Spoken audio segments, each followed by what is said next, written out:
In this tutorial, I'm going to share all of my tips for making a moist and delicious vanilla cake.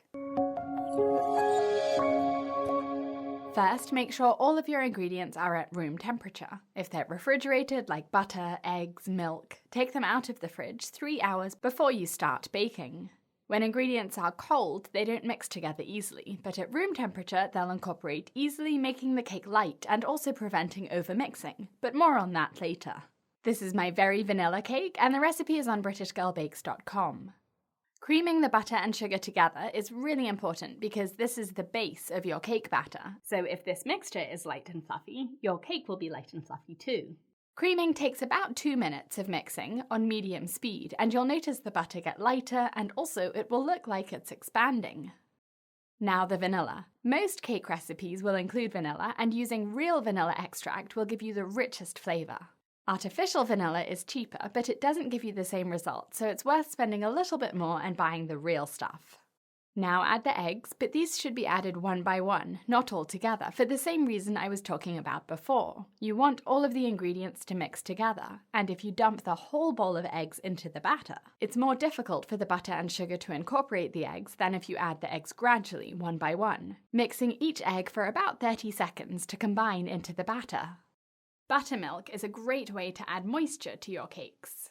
If your recipe uses buttermilk but you don't have any, you can make your own very quickly and easily by using milk instead, the same amount as the buttermilk listed in the ingredients, but then take out 1 tablespoon of milk for every cup and add 1 tablespoon of lemon juice or vinegar instead. Leave it for about 5 minutes to curdle and then add it instead of buttermilk. My vanilla cake recipe uses oil too to make the cake extra moist. Once you start adding the dry ingredients, like flour, the way you mix your batter is really important. Mix the dry ingredients together in a bowl before adding them to the mixer, and that will spread the rising agents evenly through the batter and through your cake layers. When you add the flour to the batter, the gluten in the flour starts to develop, and if you overmix the batter, you'll make it tough and dense. So it's super important that after you add the flour, you don't overmix the batter. What does this mean? Only mix the batter until you can't see individual ingredients anymore. So as soon as the flour has incorporated into the rest of the batter, turn the mixer off.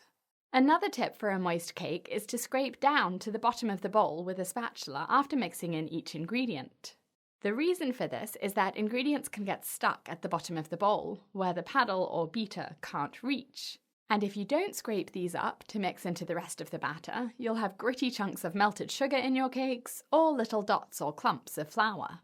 Divide your batter into cake pans and spread the batter with your spatula so that the cakes are flat and level. I teach how to convert this recipe into different shapes and sizes of cakes and different quantities of cupcakes in my Basics of Cake master course.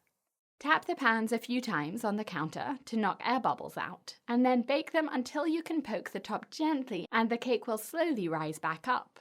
If you overbake them, they'll dry out. Leave the cakes in the pans for 10 minutes before you turn them out and let them cool completely for 3 hours before you level or divide them. I teach every step of making a cake, from mixing and baking to making fillings and frostings, leveling and dividing layers, assembling cakes, frosting and decorating, storing, transporting, and serving in my Basics of Cake master course on my online cake school. The link is in the top of the screen and in the video description, or go to BritishGirlBakes.com. Thanks for watching.